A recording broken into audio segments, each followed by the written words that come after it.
प्यारे प्यारे दोस्तों, नमस्कार। स्वागत है आप सभी का मेरे YouTube चैनल में। और आज हम लोग NCERT क्लास 11 चैप्टर 3 को पढ़ेंगे। और ये हमारा पॉलिटी है, यानी कि राजनीतिक शास्त्र। और कक्षा 11 का 2 बुक आता है, तो ये जो सेकंड बुक है उसका ये चैप्टर 3 है। और हमारे चैप्टर का नेम है समानता। चलिए हम लोग स्टार्ट करते हैं। यह अध्याय समानता की अवधारणा के बारे में है। समानता को एक मूल्य के रूप में संविधान में भी दर्ज किया गया है। यहाँ समानता की अवधारणा पर रोशनी डालते हुए निम्नलिखित सवालों को पड़ताल करने की कोशिश की गई है। समानता क्या है? हमें इस नैतिक और राजनीतिक आदर्श के बारे में क्यों सोचना चाहिए? क्या समानता का मतलब व्यक्ति से हर स्थिति में एक समान बर्ताव करना है? हम समानता की ओर कैसे बढ़ सकते हैं और जीवन के विभिन्न क्षेत्रों में असमानता को न्यूनतम कैसे कर सकते हैं? हम समानता के राजनीतिक, आर्थिक और सामाजिक आयामों को अलग अलग कैसे समझ सकते हैं? इन सवालों को समझने और सुलझाने के क्रम में हमारा सामना समाजवाद, मार्क्सवाद, उदारवाद और नारीवाद जैसे अपनी समय की कुछ खास विचारधाराओं से होगा। इस अध्याय में हम असमानता की स्थिति के बारे में कुछ आंकड़े और चित्र देखेंगे। ये केवल इसलिए दिए गए हैं कि हम असमानता की प्रकृति को समझ बूझ सकें। इन आंकड़ों और चित्रों को याद करने की ज़रूरत नहीं है। समानता महत्वपूर्ण क्यों है? समानता एक शक्तिशाली नैतिक और राजनीतिक आदर्श के रूप में कई शताब्दियों से मानव समाज को प्रेरित और निर्देशित करता रहा है। समानता की बात सभी आस्थाओं और धर्मों में समाविष्ट है। हर धर्म ईश्वर की रचना के रूप में प्रत्येक मनुष्य के सामने महत्व की घोषणा करता है। समानता की अवधारणा एक राजनीतिक आदर्श के रूप में उन विशिष्टताओं पर जोर देती है जिसमें तमाम मनुष्य रंग, लिंग, वंश या राष्ट्रीयता के फ़र्क के बाद भी साझेदार होते हैं। समानता का दावा है कि समान मानवता के कारण सभी मनुष्य समान महत्व और सम्मान पाने योग्य हैं। साझी मानवता की यह धारणा ही सार्वभौम मानवाधिकार या मानवता के प्रति अपराध जैसी धारणाओं के पीछे रहती है। बहुत सी सामाजिक संस्थाएं और राजसत्ता लोगों में पद, धन, हैसियत या विशेषाधिकार की असमानता कायम रखती है। आधुनिक काल में सभी मनुष्यों की समानता का राजसत्ता और ऐसी सामाजिक संस्थाओं के खिलाफ संघर्षों में एकजुटता लाने वाले नारे के रूप में इस्तेमाल किया गया है। 18वीं शताब्दी के उत्तरार्ध में हुई फ्रांसीसी क्रांति में भूसामंती, अभिजन वर्ग और राजशाही के खिलाफ विद्रोह के दौरान स्वतंत्रता, समानता, भाईचारा फ्रांसीसी क्रांतिकारियों का नारा था। समानता की मांग 20वीं शताब्दी में एशिया और अफ्रीका के उपनिवेश विरोधी स्वतंत्रता संघर्षों के दौरान भी उठी थी और यह लगातार उन संघर्षरत समूहों द्वारा उठाई जा रही है जो महसूस करते हैं कि उन्हें समाज में किनारे कर दिया गया है, जैसे कि महिलाएं या दलित। आओ कुछ करके सीखें। विभिन्न धार्मिक ग्रंथों में ऐसे उदाहरण खोजो जो समानता के विचार को सबल करते हो। इन उदाहरणों को अपनी कक्षा में पढ़ो। मैं जिन लोगों को जानता हूँ वे सभी किसी न किसी धर्म में विश्वास करते हैं। मैं जिन धर्मों के बारे में जानता हूँ वे सभी समानता का संदेश देते हैं। जब ऐसा है तो दुनिया में असमानता क्यों है? आज समानता व्यापक रूप से स्वीकृत आदर्श है जिसे अनेक देशों के संविधान और कानूनों में सम्मिलित किया गया है। फिर भी समाज में हमारे चारों ओर समानता की बजाय असमानता अधिक नज़र आती है। अपने देश में हम आलीशान आवासों के साथ साथ झोपड़पट्टियों, विश्व स्तरीय सुविधाओं से लैस स्कूल और वातानुकूलित कक्षाओं के साथ साथ पेयजल या शौचालय की सुविधा से भी विहीन स्कूल, भोजन की बर्बादी के साथ साथ भूखमरी देख सकते हैं। कानून जो वायदा करता है, जो हमारे चारों ओर मौजूद है, उनके बीच अंतर बिल्कुल स्पष्ट है। नीचे विश्व और हमारे देश के स्तर पर असमानता को दर्शाने वाले कुछ आंकड़े दिए गए हैं। इन पर एक गहरी नज़र डालें। विश्व स्तर पर असमानता को दर्शाने वाले कुछ आंकड़े। दुनिया के 50 सबसे अमीर आदमियों की सामूहिक आमदनी दुनिया के 40 करोड़ सबसे गरीब लोगों की सामूहिक आमदनी से अधिक है। दुनिया के 50 सबसे अमीर आदमियों की सामूहिक आमदनी दुनिया के 40 करोड़ सबसे गरीब लोगों की सामूहिक आमदनी से अधिक है।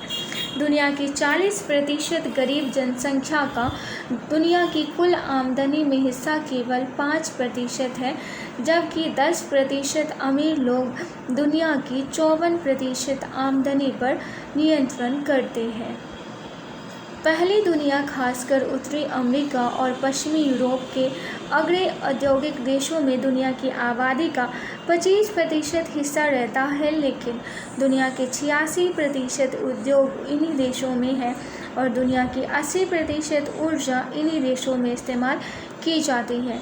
इन अग्रणी औद्योगिक देशों के निवासी भारत या चीन जैसे विकासशील देशों के निवासी की तुलना में कम से कम 3 गुनी अधिक पानी, 10 गुना ऊर्जा, 13 गुना लोहा और इस्पात तथा 14 गुना कागज़ का उपभोग करता है। गर्भावस्था से जुड़े कारणों से मरने का खतरा नाइजीरिया के लिए 18 में से 1 मामले में है, जबकि कनाडा के लिए यही खतरा 8700 में से 1 मामले में है। ज़मीन के अंदर से निकलने वाले ईंधन, कोयला, पेट्रोलियम और गैस के जलने से दुनिया भर में जो कार्बन डाइऑक्साइड निकलती है, उसमें से पहली दुनिया के औद्योगिक देशों का हिस्सा 2/3 है। अम्लीय वर्षा, एसिड रेन के लिए जिम्मेदार सल्फर और नाइट्रोजन ऑक्साइड का भी 3/4 हिस्सा इन्हीं देशों द्वारा उत्सर्जित होता है। ज़्यादा प्रदूषण फैलाने वाले बहुत सारे उद्योगों को विकसित देशों से हटाकर विकासशील देशों में लगाया जाता है। ज़्यादा प्रदूषण फैलाने वाले बहुत सारे उद्योगों को विकसित देशों से हटाकर विकासशील देशों में लगाया जाता है। भारत में आर्थिक असमानता को दर्शाने वाले कुछ आंकड़े। यहाँ भारत की 2011 की जनगणना से लिए गए घरेलू संपदा और सुविधाओं के बारे में कुछ आंकड़े प्रस्तुत हैं। इनको याद करने की आवश्यकता नहीं है। इन आंकड़ों को गांव और शहर के बीच की असमानता को समझने के लिए पढ़िए। आपका परिवार इन आंकड़ों में कहाँ आता है? परिवार जिनके पास है, ग्रामीण परिवार, शहरी परिवार अपने परिवार के लिए टिक लगाए। बिजली का कनेक्शन 55%, शहरी में 93%, मकान में सरकारी नल का कनेक्शन 35%, ग्रामीण परिवार में और शहरी परिवार में 71%, मकान में स्नानघर 45 और इसमें 87, टेलीविज़न 33 और शहरी में 77, स्कूटर, मोपेड, मोटरसाइकिल ग्रामीण में 14, शहरी में 35% और कार, जीप, वैन 2 और शहर में 10%। यहाँ हमारा सामना एक विरोधाभास से होता है। लगभग हर कोई समानता के आदर्श को स्वीकार करता है, जबकि हर तरफ हमें असमानता के दर्शन होते हैं। हम एक ऐसे जटिल दुनिया में रहते हैं जिसमें धन, संपदा, अवसर, कार्य, स्थिति और शक्ति की भारी असमानता है। क्या हमें इस तरह की असमानता से चिंतित होना चाहिए? क्या ये सामाजिक जीवन के स्थायी और अपरिहार्य लक्षण है जो मनुष्य की प्रतिभा और योग्यता के साथ साथ सामाजिक विकास और संपन्नता में उनके योगदान के अंतर को भी प्रतिबिंबित करते हैं? क्या ये असमानताएं हमारे सामाजिक स्थिति और नियमों के कारण पैदा होती हैं? ये ऐसे प्रश्न हैं जिन्होंने दुनिया भर के लोगों को वर्षों से परेशान कर रखा है। इस तरह के सवालों ने असमानता को सामाजिक और राजनीतिक सिद्धांत का केंद्रीय विषय बना दिया। राजनीतिक सिद्धांत के छात्र को सवालों की एक लंबी श्रृंखला का सामना करना पड़ता है। इसी तरह का एक सवाल है कि समानता का क्या निहितार्थ है, जबकि हम बहुत से मायनों में बड़े स्पष्ट रूप से अलग हैं। यह बात कहने का आशय क्या है कि हम समान हैं? हम समानता के आदर्शों के माध्यम से क्या पाना चाहते हैं? क्या हम आय और रुतबे के सभी अंतरों को मिटाने का प्रयास कर रहे हैं? दूसरे शब्दों में, हम किस तरह की और किसके लिए समानता पाना चाहते हैं? समानता की अवधारणा के बारे में कुछ और प्रश्न भी उठाए गए हैं, हम यहाँ पर भी विचार करेंगे। समानता को बढ़ावा देने के लिए क्या हमें सभी लोगों से हमेशा बिल्कुल एक तरह का व्यवहार करना चाहिए? हमारे चारों ओर बहुत सी असमानताएं ऐसी हैं जिन पर कोई आपत्ति नहीं करता। ऐसे में देश और दुनिया की असमानताओं पर बात करना बकवास है। ज़रा इस पर ही ध्यान दो कि कैसे मेरे माता पिता मेरे भाई की तरफदारी करते हैं। समानता क्या है, इन चित्रों पर एक नज़र डालें। ऑश्वेत लोगों की बैठने की जगह पिछवाड़े में, प्रवेश नहीं, कुत्ते निग्रो मैक्सिको वासी, पीने का पानी श्वेत और श्वेत, विश्राम गृह केवल श्वेत लोगों के लिए। ये चित्र मनुष्यों के बीच नस्ल और रंग के आधार पर भेदभाव की ओर संकेत करते हैं। ये हम में से अधिकांश को अस्वीकृत है। वास्तव में इस तरह के भेदभाव समानता के हमारे आत्मबोध का उल्लंघन करता है। समानता का हमारा आत्मबोध कहता है कि साझी मानवता के कारण सभी मनुष्य बराबर सम्मान और परवाह के हकदार हैं। हालांकि लोगों से बराबर सम्मान का व्यवहार करने का मतलब जरूरी नहीं कि हमेशा एक जैसा व्यवहार करना भी हो। कोई भी समाज अपने सभी सदस्यों के साथ सभी स्थितियों में पूर्णतया एक समान बर्ताव नहीं करता। समाज के सहज कार्य व्यापार के लिए कार्य का विभाजन जरूरी है। अलग अलग काम और अलग अलग लोगों को महत्व और साथ भी अलग अलग मिलता है। कई बार इस बर्ताव में यह अंतर न केवल स्वीकार्य हो सकता है बल्कि जरूरी भी लग सकता है। उदाहरण के लिए प्रधानमंत्री या सेना के जनरल को विशेष सरकारी दर्जा या सम्मान देना हमें तब तक समानता की धारणा के विपरीत नहीं लगता जब तक कि उसका दुरुपयोग न हो, लेकिन कुछ अलग किस्म की असमानताएं अन्यायपूर्ण लग सकती हैं। अब सवाल यह उठता है कि कौन सी विशिष्टताएं और विभेद स्वीकार किए जाने लायक हैं और कौन से नहीं। कई बार लोगों से अलग तरह का बर्ताव इसलिए किया जाता है कि उनका जन्म किसी खास धर्म, नस्ल, जाति या लिंग में हुआ है। हम असमानता के इन आधारों को अस्वीकार करते हैं, लेकिन लोगों की आकांक्षाएं और लक्ष्य अलग अलग हो सकते हैं और हो सकता है कि सभी को समान सफलता न मिले। अगर वे अपने अंदर छुपी संभावनाओं को विकसित करने में सक्षम हैं तो ऐसा महसूस नहीं होगा कि समानता खतरे में है। कुछ लोग अच्छे संगीतकार हो सकते हैं जबकि कुछ नहीं। कुछ प्रसिद्ध वैज्ञानिक बन सकते हैं जबकि कुछ और अपने कड़े परिश्रम या चेतना के लिए विख्यात हो सकते हैं। समानता के आदर्श से जुड़े होने का यह मतलब नहीं है कि सभी तरह के अंतरों का उन्मूलन हो जाए।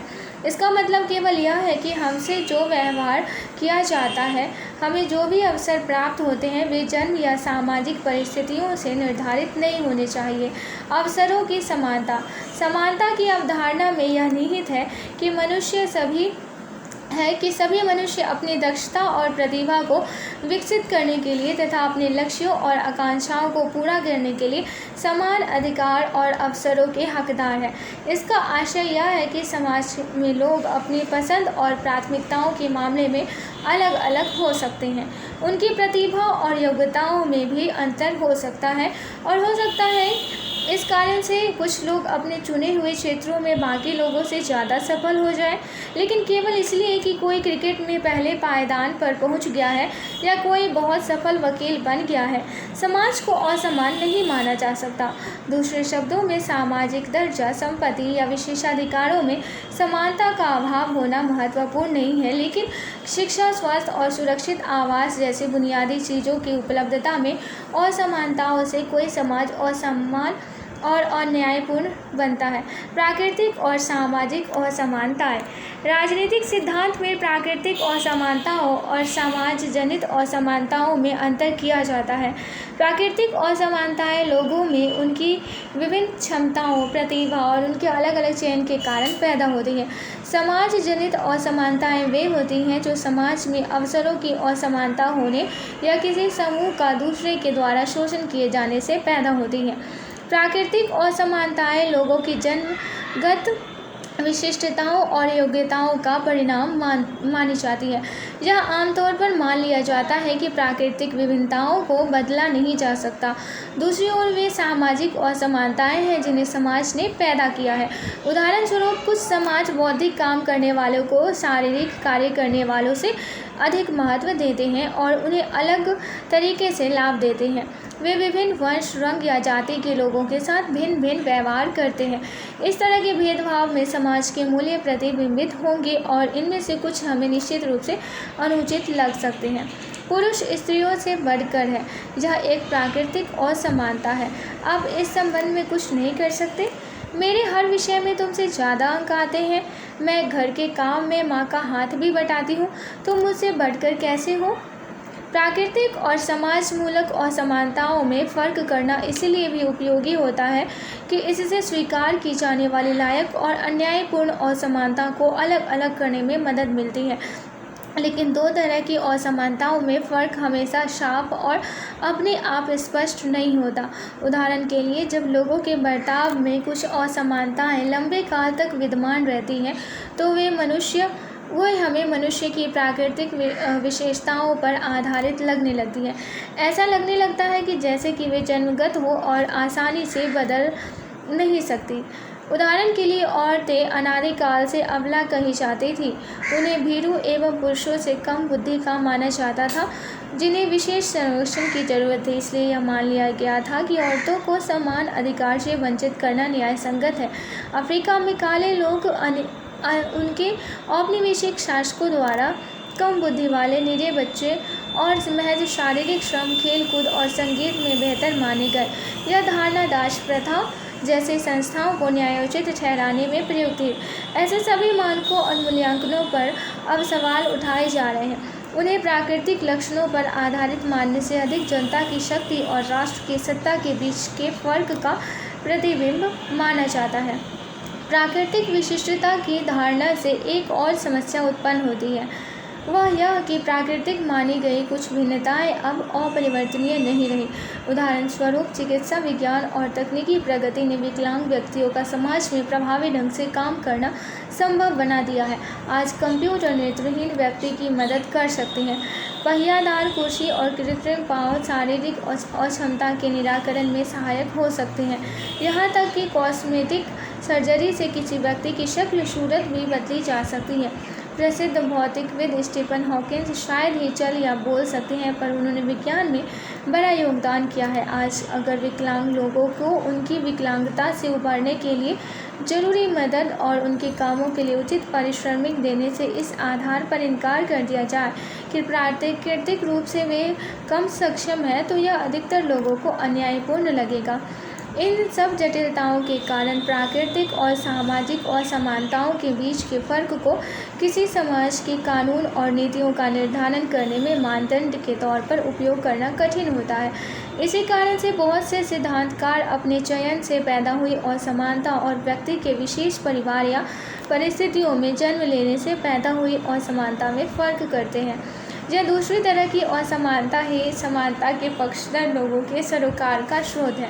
वे चाहते हैं कि परिवेश से जन्मी असमानता को न्यूनतम और समाप्त किया जाए। समानता के 3 आयाम। हमने इस सवाल पर विचार किया कि किस प्रकार के सामाजिक अंतर स्वीकार किए जा सकते हैं। इस पर विचार करने के बाद हमें यह सोचने की ज़रूरत है कि समानता के वे कौन कौन से आयाम हैं जिन्हें हम पाना चाहते हैं। समाज में व्याप्त अलग अलग तरह की असमानताओं को पहचानते समय विभिन्न विचारकों और विचारधाराओं ने समता के राजनीतिक, सामाजिक और आर्थिक 3 आयामों को रेखांकित किया। समानता के 3 आयामों को लक्षित करते हुए ही एक अधिक न्यायपूर्ण और समतामूलक समाज की ओर बढ़ा जा सकता है। राजनीतिक समानता। लोकतांत्रिक समाजों में आमतौर पर सभी सदस्यों को समान नागरिकता प्रदान करना राजनीतिक समानता में शामिल है।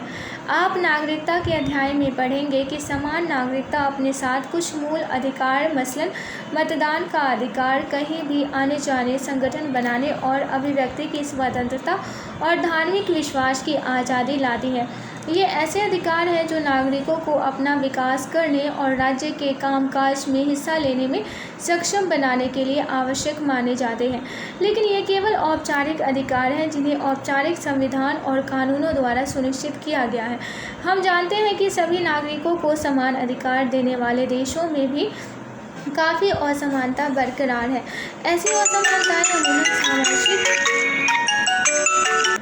ऐसी असमानताएं अमूमन सामाजिक और आर्थिक क्षेत्र में नागरिकों को उपलब्ध संसाधनों और अवसरों की भिन्नता का परिणाम होती है। इसलिए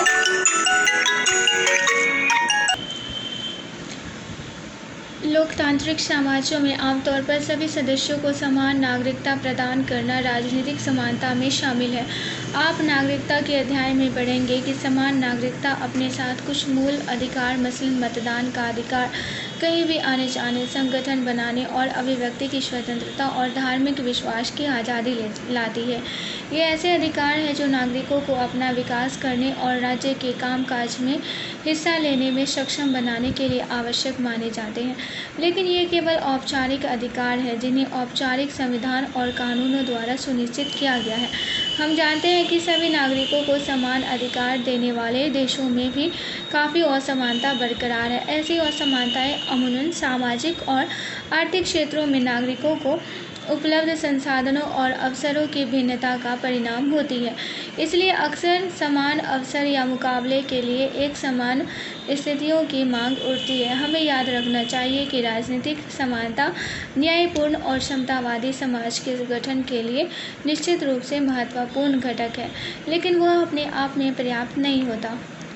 सामाजिक समानता, राजनीतिक समानता या समान कानूनी अधिकार देना इस लक्ष्य को प्राप्त करने की दिशा में पहला कदम था, पर इसके साथ अवसरों की समानता देना भी महत्वपूर्ण था। राजनीतिक समानता की ज़रूरत उन बाधाओं को दूर करने में है जिन्हें दूर किए बिना लोगों का सरकार में अपनी बात रखने और उपलब्ध साधनों तक पहुंचना संभव नहीं होगा। समानता के उद्देश्य की आवश्यकता यह भी है कि विभिन्न समूह और समुदायों के लोगों के पास इन साधनों और अवसरों को पाने का बराबर और उचित मौका हो। इसके लिए यह जरूरी है कि सामाजिक और आर्थिक असमानताओं के प्रभावों को न्यूनतम किया जाए। समाज में सभी सदस्यों के जीवन यापन के लिए अन्य चीज़ों के अतिरिक्त पर्याप्त स्वास्थ्य सुविधा, अच्छी शिक्षा पाने का अवसर, उचित पोषक आहार व न्यूनतम वेतन जैसे कुछ न्यूनतम चीज़ों की गारंटी भी जरूरी माना गया है। इन सुविधाओं के अभाव में समाज के सभी सदस्यों के लिए समान शर्तों पर स्पर्धा करना संभव नहीं होगा। जिस समाज में अवसरों की समानता विद्यमान न हो, वहाँ में अंतर्निहित प्रतिभा का विशाल खजाना बर्बाद हो जाता है। भारत में समान अवसरों के मद्देनज़र एक विशेष समस्या सुविधाओं की कमी की वजह से नहीं बल्कि कुछ सामाजिक रीति रिवाजों से सामने आती है।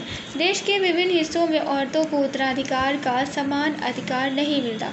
कुछ एक गतिविधियों में उनके शामिल होने पर पाबंदी होती है और उन्हें उच्च शिक्षा प्राप्त करने से भी हतोत्साहित किया जाता है। ऐसे मामलों में राज्य की महत्वपूर्ण भूमिका होती है। औरतों को समान कानूनी अधिकार प्रदान करना, सार्वजनिक स्थलों या रोजगार में भेदभाव और परेशानी से बचाने वाली नीतियां बनाना और शिक्षण या कुछ अन्य पेशों में प्रवेश के लिए प्रोत्साहित देने जैसे उपाय करके राज्य यह भूमिका निभाता है। लोगों में जागरूकता बढ़ाने और इन अधिकारों का प्रयोग करने वालों को समर्थन देकर भी राज्य अपनी भूमिका निभा सकता है। आर्थिक समानता, आर्थिक असमानता ऐसे समाज में विद्यमान होती है जिसमें व्यक्तियों और वर्गों के बीच धन दौलत या आमदनी में खासी भिन्नता हो। आर्थिक असमानता की डिग्री नापने का एक तरीका तो यह है कि संपन्नतम और निर्धनतम समूहों के बीच का आनुपातिक अंतर नापा जाए। एक अन्य तरीका गरीबी रेखा से नीचे रहने वाले लोगों की संख्या का आकलन करना है। यह भी सही है कि समाज में धन दौलत या आमदनी की पूरी समानता संभव कभी विद्यमान नहीं रही। आज अधिकतर लोकतंत्र लोगों को समान अवसर उपलब्ध कराने का प्रयास करते हैं। यह माना जाता है कि समान अवसर कम से कम उन्हें अपनी हालत को सुधारने का मौका देते हैं जिनके पास प्रतिभा और संकल्प है। समान अवसरों के साथ भी असमानता बनी रह सकती है, लेकिन इसमें यह संभावना छुपी है कि आवश्यक प्रयासों द्वारा कोई भी समाज में अपनी स्थिति बेहतर कर सकता है। शिक्षा में असमानता, नीचे दी गई तालिका में विभिन्न समुदायों की शैक्षिक स्थिति से जुड़े कुछ आंकड़े दिए गए हैं।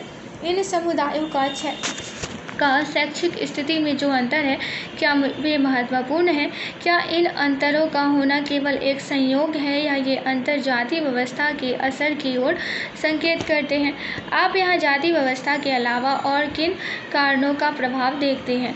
शहरी भारत में उच्च शिक्षा में जातिगत समुदायों में असमानता, जाति या समुदाय प्रति 1000 लोगों में स्नातकों की संख्या, अनुसूचित जाति में 47, मुस्लिम में 61, हिंदू में 86, अन्य पिछड़ी जातियों में 86, अनुसूचित जनजाति में 109, ईसाई में 237, सिख में 250, हिंदू उच्च जातियों में 253, अन्य धार्मिक समुदाय में 315, अखिल भारतीय औसत में 155। लेकिन समाज के लिए गहरी खाई जैसी वे असमानताएं अधिक खतरनाक हैं जो पीढ़ियों से अनछुई रही है। अगर किसी समाज में लोगों के कुछ खास वर्ग के लोग पीढ़ियों से बेशुमार धन दौलत और इसके साथ हासिल होने वाली सत्ता का उपभोग करते हैं तो समाज वर्गों में बंट जाता है। एक और वे जो पीढ़ियों से धन विशेषाधिकार और सत्ता का उपभोग करते आए हैं और अन्य जो पीढ़ियों से गरीब बने रहे। कालक्रम में ऐसा वर्ग भेद आक्रोश और हिंसा को बढ़ावा दे सकता है। अमीर वर्गों की शक्ति के कारण ऐसे समाज को अधिक खुला व समतावादी बनाने के लिए सुधारना ज़्यादा कठिन साबित हो सकता है। मार्क्सवाद और उदारवाद हमारे समाज की दो प्रमुख राजनीतिक विचारधाराएं हैं। मार्क्स 19वीं सदी का एक प्रमुख विचारक था।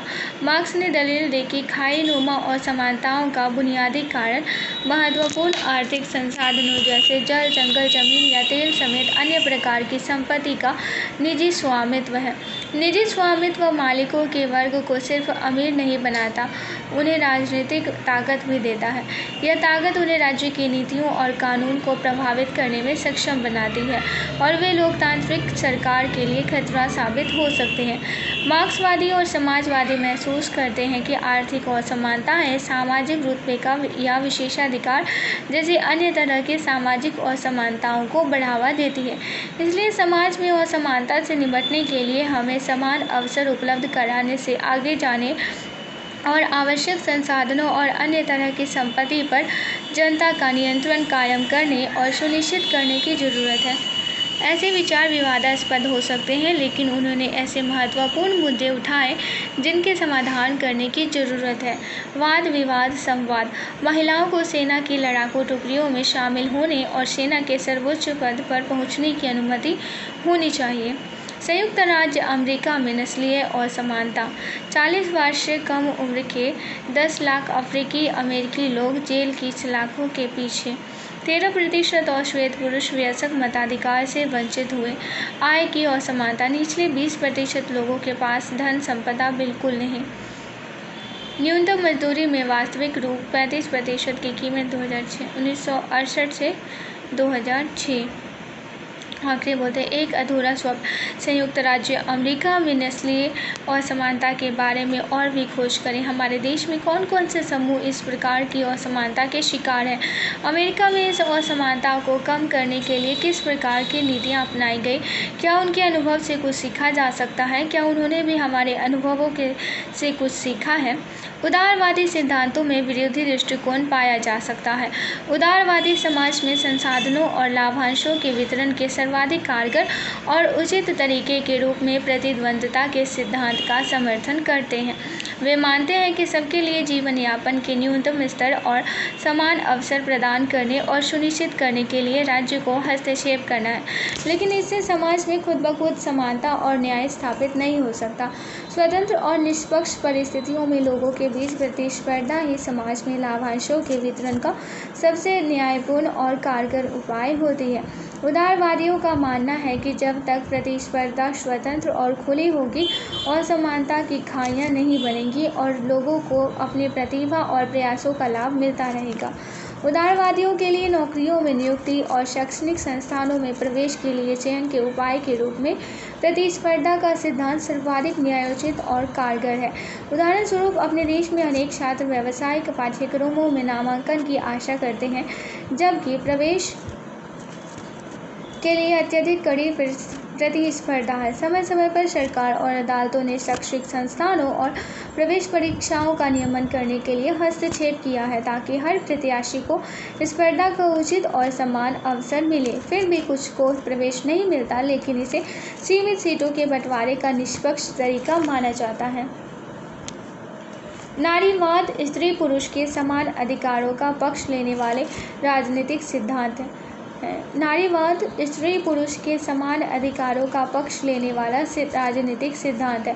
वे स्त्री या पुरुष नारीवादी कहलाते हैं जो मानते हैं कि स्त्री पुरुष के बीच की अनेक असमानताएं न तो नैसर्गिक है और न ही आवश्यक। नारीवादियों का मानना है कि इन असमानताओं को बदला जा सकता है। और स्त्री पुरुष एक समतापूर्ण जीवन जी सकते हैं। नारीवाद के अनुसार स्त्री पुरुष असमानता पितृसत्ता का परिणाम है। पितृसत्ता से आशय एक ऐसी सामाजिक, आर्थिक और सांस्कृतिक व्यवस्था है जिसमें पुरुष को स्त्री से अधिक महत्व और शक्ति दी जाती है। पितृसत्ता इन मान्यता पर आधारित है कि पुरुष और स्त्री प्रकृति से भिन्न है और यही भिन्नता समाज में उनकी असमान स्थिति को न्यायोचित ठहराती है। नारीवादी इस नज़रिए पर सवालिया निशान लगाते हैं। इसके लिए वे स्त्री पुरुष के जैविक विभेद और स्त्री पुरुषों के बीच सामाजिक भूमिकाओं के विभेद के बीच अंतर करने का आग्रह करते हैं। जैविक या लिंग भेद प्राकृतिक और जन्मजात होती है, जबकि लैंगिकता समाज जनित है। इसे यूं भी समझा जा सकता है कि मनुष्य का नर या मादा के रूप में जन्म होता है, लेकिन औरत या मर्द को जिन सामाजिक भूमिकाओं में कम देखते हैं उन्हें समाज गढ़ता है। उदाहरण के लिए यह जीव विज्ञान का एक तथ्य है कि केवल औरत ही गर्भ धारण करके बालक को जन्म दे सकती है, लेकिन जीव विज्ञान के तथ्य में यह निहित नहीं है कि जन्म देने के बाद केवल स्त्री ही बालक का पालन पोषण करे। नारीवादियों ने हमें सिखाया है कि स्त्री पुरुष असमानता का अधिकांश प्रकृति ने नहीं, समाज ने पैदा किया है। पितृसत्ता ने श्रम का कुछ ऐसा विभाजन किया है जिसमें स्त्री निजी और घरेलू किस्म के कामों के लिए जिम्मेदार है, जबकि पुरुष की जिम्मेदारी सार्वजनिक और बाहरी दुनिया में है। नारीवादी इस विभेद पर भी सवाल खड़े करते हैं। उनका कहना है कि अधिकतर स्त्रियां सार्वजनिक और बाहरी क्षेत्र में भी सक्रिय होती हैं, इसलिए दुनिया भर में अधिकतर स्त्रियां घर से बाहर अनेक क्षेत्रों में कार्यरत हैं, लेकिन घरेलू कामकाज की पूरी जिम्मेदारी केवल स्त्रियों के कंधों पर है। नारीवादी स्त्रियों के कंधे पर दोहरा बोझ बताते हैं। हालांकि इस दोहरे बोझ के बावजूद स्त्रियों को सार्वजनिक क्षेत्र के निर्णयों में न के बराबर महत्व दिया जाता है। नारीवाद का मानना है कि निजी या सार्वजनिक के बीच यह विभेद और समाज या व्यक्ति द्वारा गढ़ी हुई लैंगिक असमानता के सभी रूपों को मिटाया जा सकता है और मिटाया जाना चाहिए। समाजवादियों से उलट उदारवादी नहीं मानते कि राजनीतिक, आर्थिक और सामाजिक असमानताएं एक दूसरे से अनिवार्यता जुड़ी होती है। समाजवादियों से उलट उदारवादी नहीं मानते कि राजनीतिक, आर्थिक और सामाजिक असमानताएं एक दूसरे से अनिवार्यता जुड़ी होती है। उनका मानना है कि इसमें हर क्षेत्र की असमानताओं का निराकरण ठोस तरीके से करना चाहिए। इसलिए लोकतंत्र राजनीतिक समानता प्रदान करने में मददगार हो सकता है, लेकिन सामाजिक भिन्नताओं और आर्थिक असमानताओं के समाधान के लिए विविध रणनीतियों की खोज करना भी जरूरी है। उदारवादियों के लिए असमानता अपने आप में समस्या नहीं है, बल्कि वे केवल ऐसी अन्यायी और गहरी असमानताओं को ही समस्या मानते हैं जो लोगों को उनकी व्यक्तिगत क्षमताएं विकसित करने से रोकती है। आओ कुछ करके सीखें। अपने विद्यालय के छात्र या छात्राओं पर ध्यान दो और उनसे नज़र आने वाली सभी आर्थिक, सामाजिक असमानताओं की सूची बनाओ। हम समानता को बढ़ावा कैसे दे सकते हैं? अभी समानता के उद्देश्य को पाने के सर्वाधिक वांछनीय तरीके के बारे में समाजवादियों और उदारवादियों के बीच के कुछ बुनियादी मतभेदों पर चर्चा की गई, जबकि इन अलग अलग दृष्टिकोण के तुलनात्मक गुणों और सीमाओं पर विश्व भर में बहस हो रही है। आज भी यह विचार करना जरूरी है कि समानता की ओर बढ़ने के लिए कौन से सिद्धांत और नीतियाँ आवश्यक होंगी। खासतौर से सोचना है कि क्या समानता लाने के उद्देश्य के लिए सकारात्मक योजना उचित है। इस मुद्दे पर हाल के वर्षों में बहुत विवाद खड़ा हुआ है। इस विषय पर अगले खंड में चर्चा की जाएगी। औपचारिक समानता की स्थापना। समानता लाने की दिशा में पहला कदम असमानता और विशेषाधिकार की औपचारिक व्यवस्था को समाप्त करना होगा। दुनिया भर में सामाजिक, आर्थिक और राजनीतिक असमानताओं को कुछ रीति रिवाजों और कानूनी व्यवस्थाओं से संरक्षित रखा गया है। इन रिवाजों या कानूनों द्वारा समाज के कुछ हिस्सों को तमाम किस्म के अवसरों और लाभों का आनंद उठाने से रोका जाता है। बहुत सारे देशों में गरीब लोगों को मताधिकार से वंचित रखा जाता है। महिलाओं को बहुत सारे व्यवसाय और गतिविधियों में भाग लेने की इजाज़त नहीं थी। भारत में जाति व्यवस्था निचली जातियों को शारीरिक श्रम के अलावा कुछ भी करने से रोकती थी। कुछ देशों में केवल कुछ खास परिवारों के लोग ही सर्वोच्च पदों तक पहुँच सकते हैं। समाजवाद असमानताओं के जवाब में उपजे कुछ राजनीतिक विचारों का समूह है। ये खासकर वे असमानताएं थी जो औद्योगिक पूंजीवादी अर्थव्यवस्था से पैदा हुई और उसमें बाद तक बनी रही। समाजवाद का मुख्य सरोकार वर्तमान असमानताओं को न्यूनतम करना और संसाधनों का न्यायपूर्ण बंटवारा है। हालांकि समाजवाद के पक्षधर पूरी तरह से बाजार के खिलाफ तो नहीं होते, लेकिन वे शिक्षा और स्वास्थ्य सेवा जैसे आधारभूत क्षेत्रों में सरकारी नियमन, नियोजन और नियंत्रण का समर्थन जरूर करते हैं। भारत में प्रमुख समाजवादी चिंतक राम मनोहर लोहिया ने 5 तरह की असमानताओं की पहचान की, जिनके खिलाफ एक साथ लड़ना होगा। स्त्री पुरुष असमानता, चमड़ी के रंग पर आधारित असमानता, जातिगत असमानता, कुछ देशों का अन्य पर औपनिवेशिक शासन और निस्संदेह आर्थिक असमानता है। यह आज स्वप्रमाणित धारणा लग सकती है, लेकिन लोहिया के समय में समाजवादियों के बीच आमतौर पर यही तर्क दिया चलता था कि असमानता का एकमात्र रूप वर्गीय असमानता है, जिसके खिलाफ संघर्ष अपरिहार्य है। दूसरी असमानताएं गौण है या आर्थिक असमानता का खात्मा होते हुए वे स्वतः खत्म हो जाएंगी। लोहिया का कहना था कि इन असमानताओं में से प्रत्येक की अलग अलग जड़ें हैं और उन सब के खिलाफ अलग अलग लेकिन एक साथ संघर्ष छेड़ने होंगे। उन्होंने एकांगी क्रांति की बात नहीं कही। उनके लिए उक्त 5 असमानताओं के खिलाफ संघर्ष का अर्थ था 5 क्रांतियाँ। उन्होंने इस सूची में 2 और क्रांतियों को शामिल किया: व्यक्तिगत जीवन पर अन्यायपूर्ण अतिक्रमण के खिलाफ नागरिक स्वतंत्रता के लिए क्रांति तथा अहिंसा के लिए सत्याग्रह के पक्ष में शस्त्र त्याग के लिए क्रांति। ये ही सप्त क्रांतियाँ थीं जो लोहिया के अनुसार समाजवाद का आदर्श है। समानता की प्राप्ति के लिए जरूरी है कि ये सभी निषेध या विशेषाधिकारों का अंत किया जाए। चूँकि ऐसी बहुत सी व्यवस्थाओं को कानून का समर्थन प्राप्त है, इसलिए यह जरूरी होगा कि सरकार और कानून असमानताओं की व्यवस्थाओं को संरक्षण देना बंद करें। हमारा संविधान ने भी यही किया है। संविधान धर्म, नस्ल, जाति, लिंग या जन्म स्थान के आधार पर भेदभाव करने का निषेध करता है। हमारा संविधान छुआछूत की प्रथा का भी उन्मूलन करता है। अधिकतर आधुनिक संविधान और लोकतांत्रिक सरकारें औपचारिक रूप से समानता के सिद्धांत को स्वीकार कर चुकी हैं और इस सिद्धांत को जाति, नस्ल, धर्म या लिंग पर ध्यान दिए बिना सभी नागरिकों को कानून के एक समान बर्ताव के रूप में समाहित किया जाता है। विभेदक बर्ताव द्वारा समानता। जैसा कि हम देख चुके हैं कि समानता के सिद्धांत को यथार्थ में बदलने के लिए औपचारिक समानता या कानून के समक्ष समानता आवश्यक तो है, लेकिन पर्याप्त नहीं। कभी कभी यह सुनिश्चित करने के लिए कि लोग समान अधिकारों का उपभोग कर सकें, उनसे अलग अलग बर्ताव करना आवश्यक होता है। इस उद्देश्य से लोगों के बीच कुछ अंतरों को ध्यान में रखना होता है। उदाहरण के लिए विकलांगों की सार्वजनिक स्थानों पर विशेष ढलान वाले रास्तों की मांग न्यायोचित होगी, क्योंकि इससे ही उन्हें सार्वजनिक भवनों में प्रवेश करने का समान अवसर मिल सकेगा। इसी तरह रात में कॉल सेंटर में काम करने वाली महिला को कॉल सेंटर आते जाते समय विशेष सुरक्षा की जरूरत हो सकती है। इससे उसके काम के समान अधिकार की रक्षा हो सकेगी। समानता की कटौती इन्हें नहीं वरन बढ़ावा देने वाले उपायों के रूप में देखा जाना चाहिए।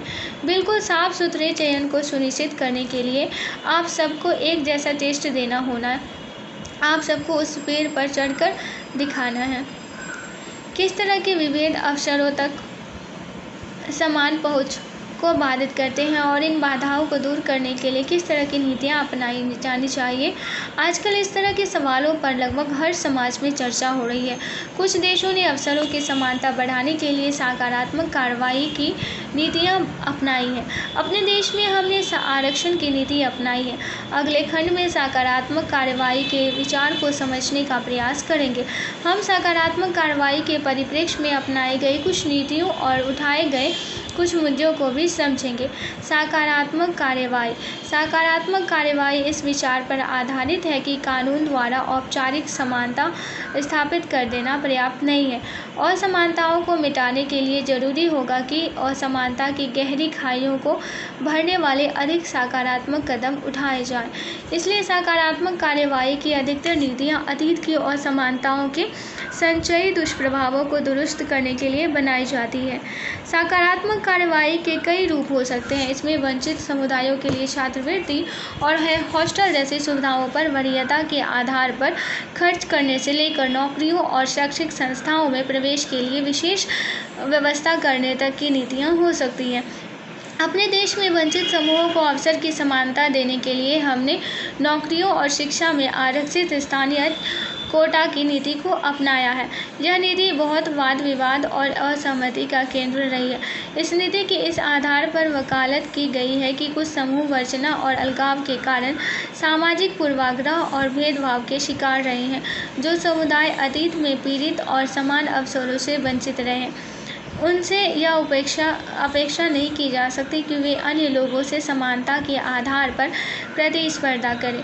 इसलिए एक समतामूलक और न्यायपूर्ण समाज के निर्माण के हित में उनको विशेष संरक्षण और सहायता देने की आवश्यकता है। अलग अलग तरह की शारीरिक विकलांगता के शिकार छात्रों को अन्य छात्रों की भांति सीखने के लिए आवश्यक सुविधाओं की एक सूची बनाओ। आपके विद्यालय में इनमें से कौन कौन सी सुविधाएं उपलब्ध हैं? सकारात्मक कार्यवाही के रूप में विशेष सहायता को एक निश्चित समय अवधि तक चलने वाला तदर्थ उपाय माना गया। इसके पीछे मान्यता यह है कि विशेष बर्ताव इन समुदायों को वर्तमान वंचनाओं से उबरने में सक्षम बनाएगा और फिर ये अन्य समुदायों से समानता के आधार पर प्रतिस्पर्धा कर सकेंगे। हालांकि सकारात्मक कार्यवाही की नीतियों का समाज को अधिक समतामूलक बनाने के लिए समर्थन किया गया, लेकिन कुछ सिद्धांतकार इन नीतियों के खिलाफ तर्क देते हैं। वे सवाल करते हैं कि क्या लोगों से विभेदकारी बर्ताव करने से कभी भी अधिक समानता की ओर ले जाएगा। सकारात्मक विभेदीकरण, खासकर आरक्षण की नीतियों के आलोचक इन नीतियों के खिलाफ तर्क देने के लिए समानता के सिद्धांत का सहारा लेते हैं। इनका मानना है कि वंचितों को उच्च शिक्षा या नौकरियों में आरक्षण या कोटा देने का कोई भी प्रावधान अनुचित है, क्योंकि यह मनमाने तरीके से समाज के अन्य वर्गों को समान व्यवहार के अधिकार से वंचित करता है। आलोचकों का कहना है कि आरक्षण भी एक तरह का भेदभाव है। समानता की मांग है कि सब लोगों से बिल्कुल एक तरह से व्यवहार हो। जब हम व्यक्तियों के बीच जाति या रंग के आधार पर अंतर करते हैं, तब हम जातिगत और नस्लगत पूर्वाग्रहों और भी मजबूत कर रहे होते हैं। इन सिद्धांतकारों के लिए उन सामाजिक विशिष्टताओं को समाप्त करना महत्वपूर्ण है जो समाज को विभाजित करती है। इस बहस की रोशनी में यह प्रासंगिक होगा कि व्यक्ति के समान अधिकारों और राज्य के निर्देशक सिद्धांत के रूप में समानता के बीच फ़र्क क्या किया जाए। व्यक्ति का किसी शैक्षिक संस्था में प्रवेश या सार्वजनिक क्षेत्र में रोजगार पाने का समान अधिकार है, लेकिन प्रतिस्पर्धा उचित होना चाहिए। जब कभी कुछ सीमित स्थानों या नौकरियों के लिए प्रतिस्पर्धा हो, तब वंचित समूहों के लोग अलाभकारी स्थिति के शिकार हो सकते हैं।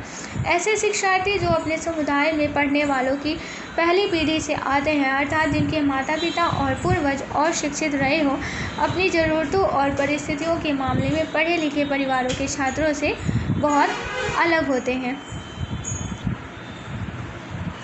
दलित, स्त्री या वंचना और वंचना के शिकार अन्य श्रेणियों से आने वाले सदस्य कुछ विशेष सहायता के पात्र और अधिकारी होते हैं। इस विशेष सहायता को उपलब्ध कराने हेतु राज्य को समानता लाने वाली सामाजिक नीतियाँ बनानी चाहिए। इन नीतियों से और उन्हें अन्य लोगों के साथ प्रतिस्पर्धा करने का उचित अवसर मिल सकेगा। वाद विवाद संवाद, अनुसूचित जाति और जनजातियों के लिए सकारात्मक कार्रवाई, कोटा, छात्रवृत्ति, प्रशिक्षण आदि की नीतियाँ निजी शैक्षिक संस्थाओं में प्रवेश के लिए भी लागू की जानी चाहिए। तथ्य यह है कि शिक्षा और स्वास्थ्य सुविधाओं के क्षेत्र में भारत में वंचित जनसंख्या के लिए जितना किया जाना चाहिए था या उससे बहुत कम किया गया है। स्कूली शिक्षा के स्तर पर असमानताएं चौंकाने वाली है। ग्रामीण और शहरी झोपड़पट्टी के बहुत सारे गरीब बच्चों के स्कूल जाने की संभावना नहीं के बराबर है। यदि उन्हें अवसर मिल भी गया, तब उनके स्कूल के पास उन्हें देने के लिए कुछ नहीं होता। खासकर अभिजात वर्गीय स्कूलों की सुविधाओं की तुलना में ये बच्चे कुछ असमानताओं के साथ स्कूल में प्रवेश लेते हैं। ये असमानताएं उनका पीछा नहीं छोड़ती और योग्यता बढ़ाने या नौकरी पाने की संभावनाओं पर लगातार चोट पहुंचाती रहती है। ये छात्र अभिजात समझे जाने वाले व्यावसायिक पाठ्यक्रमों में प्रवेश पाने में बाधाओं का सामना करते हैं, क्योंकि उनके पास विशेष कोचिंग के लिए ज़रूरी साधनों का अभाव होता है। व्यावसायिक पाठ्यक्रमों की फीस भी उतनी ज़्यादा होती है कि उससे भी एक घेराबंदी जैसी हो जाती है। परिणाम स्वरूप वे अधिक विशेषाधिकार और सुविधाओं वाले वर्गों से समानता के आधार पर प्रतिस्पर्धा नहीं कर सकते। इस तरह की सामाजिक और आर्थिक असमानताएं समान अवसर की प्राप्ति में बाधक होती है। अधिकतर सिद्धांतकार आज इस बात को मानते हैं। समान अवसर के लक्ष्य से सभी सहमत हैं। विवाद उन नीतियों के बारे में है जो राज्य को इस लक्ष्य की प्राप्ति के लिए अपनानी चाहिए। क्या राज्य को वंचित समुदायों के लिए कुछ स्थान आरक्षित कर देने चाहिए या उन्हें कम उम्र से ही विशेष सुविधाएं उपलब्ध कराई जानी चाहिए ताकि इन बच्चों की योग्यता और प्रतिभा का विकास हो सके? वंचित कौन है, इसे परिभाषित कैसे किया जाए? क्या वंचितों की पहचान आर्थिक आधार पर की जानी चाहिए या जाति व्यवस्था से पैदा हुई सामाजिक असमानताओं के आधार पर? ये सामाजिक नीति के वे पहलू हैं जिनके बारे में आज भी बहस हो रही है। अंततः हम जो भी नीतियाँ चुनते हैं उन्हें सबके लिए समतामूलक और न्यायपूर्ण समाज बनाने में मिली सफलता के आधार पर जांचना पड़ेगा। समानता के विषय पर सोचते समय हमें प्रत्येक व्यक्ति को बिल्कुल एक जैसा मानने और प्रत्येक व्यक्ति को मूलतः समान मानने में अंतर करना चाहिए। मूलतः समान व्यक्तियों को विशेष स्थितियों में अलग अलग बर्ताव की ज़रूरत हो सकती है, लेकिन ऐसे सभी मामलों में सर्वोपरि उद्देश्य समानता को बढ़ावा देना ही होगा। समानता के लक्ष्य को पाने के लिए अलग या विशेष बर्ताव के बारे में सोचा जा सकता है, लेकिन इसके लिए औचित्य सिद्ध करना और सावधानीपूर्वक पुनर्विचार आवश्यक होता है। चूँकि अलग अलग समुदायों के लिए अलग अलग बर्ताव, जाति व्यवस्था और रंग भेद के अंग थे, इसलिए उदारवादी एक जैसा बर्ताव के सिद्धांत से हटते हुए बहुत सावधान रहते हैं। समानता के उद्देश्य से जुड़े बहुत से मुद्दे नारीवादी आंदोलन द्वारा उठाए गए। 19वीं सदी में स्त्रियों ने समान अधिकारों के लिए संघर्ष किया। उदाहरण के लिए उन्होंने मताधिकार, कॉलेज यूनिवर्सिटी में डिग्री पाने का अधिकार और काम के लिए अधिकार की उसी प्रकार मांग की जैसे अधिकार पुरुषों को हासिल थे। हालांकि जैसे ही उन्होंने नौकरियों में प्रवेश किया, उन्हें महसूस हुआ कि स्त्रियों को इन अधिकारों को उपयोग में लाने के लिए विशेष सुविधाओं की आवश्यकता है। उदाहरण के लिए उन्हें मातृत्व अवकाश और कार्यस्थल पर बालवाड़ी जैसे प्रावधानों की आवश्यकता थी। इस प्रकार के विशेष बर्ताव के बिना वे न तो गंभीरतापूर्वक स्पर्धा में भाग ले सकेंगी और न ही सफल व्यावसायिक और निजी जीवन का आनंद उठा सकेंगी। दूसरे शब्दों में, पुरुषों के समान अधिकारों के उपयोग के लिए उन्हें कई बार एक विशेष बर्ताव की ज़रूरत होती थी। चिंतन मंथन। नीचे दी गई स्थितियों पर विचार करें। क्या इनमें से किसी भी स्थिति में विशेष और विभेदकारी बर्ताव करना न्यायोचित होगा? कामकाजी महिलाओं को मातृत्व अवकाश मिलना चाहिए। एक विद्यालय में जो 2 छात्र दृष्टिहीन हैं, विद्यालय को उनके लिए कुछ विशेष उपकरण खरीदने के लिए धनराशि खर्च करनी चाहिए। गीता बास्केटबॉल बहुत अच्छा खेलती है। विद्यालय को उसके लिए बास्केटबॉल कोर्ट बनाना चाहिए जिससे वह अपनी योग्यता को और भी विकास कर सके। जीत के माता पिता चाहते हैं कि वह पगड़ी पहने। इरफान चाहते हैं कि वह जुम्मे को नमाज पढ़े। ऐसी बातों को ध्यान में रखते हुए स्कूल को जीत से यह आग्रह नहीं करना चाहिए कि वह क्रिकेट खेलते समय हेलमेट पहने और इरफान के अध्यापक को शुक्रवार को उससे दोपहर के बाद की कक्षाओं के लिए रुकने को नहीं कहना चाहिए। जब हम समानता के मुद्दे पर सोचते हैं और यह जांचते हैं कि एक खास स्थिति में विशेष बर्ताव जरूरी है या नहीं, तो हमें लगातार स्वयं से ही पूछने की ज़रूरत है कि क्या विशेष बर्ताव यह सुनिश्चित करने के लिए आवश्यक है कि एक समूह समान अधिकारों का उसी प्रकार आनंद उठा सके जैसा कि एक शेष समाज। हालांकि यह सावधानी हमेशा बरतनी चाहिए कि विशेष बर्ताव वर्चस्व या शोषण की नई संरचनाओं को जन्म न दे, अथवा यह विशेष बर्ताव समाज में विशेषाधिकार और शक्ति को फिर से स्थापित करने वाला एक और प्रभावशाली उपकरण न बन जाए। विशेष बर्ताव का उद्देश्य और औचित्य एक न्यायपरक और समतामूलक समाज को बढ़ावा देने के माध्यम के अलावा कुछ और नहीं है। तो आज के लिए बस इतना ही। आशा करती हूँ ये समानता का अधिकार आप लोगों को समझ में आया होगा। तो आज के लिए बस इतना ही। ये लेक्चर सुनने के लिए आप सभी का बहुत बहुत धन्यवाद। और अगर आपको पसंद आया है तो लाइक, शेयर और सब्सक्राइब ज़रूर कीजिएगा। धन्यवाद।